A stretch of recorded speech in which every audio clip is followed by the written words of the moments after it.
देवा देवा तुम्हाला ऐकून घ्या जरा. अहो देवा, इतकं येडवणे करू नका, इतकं येडवणे करू नका. का करता एवढं येडवणे?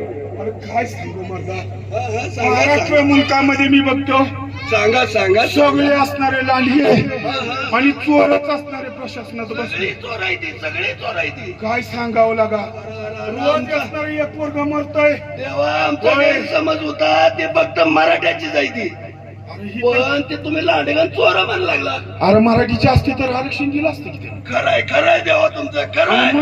आज आमचं कान उघडलं, आज आमचं डोळं उघडलं आणि त्यासाठी तर जागर मानलाय बाबा तू, आणि म्हणून मी आले इथं. मग आता देवा थांबा थांबा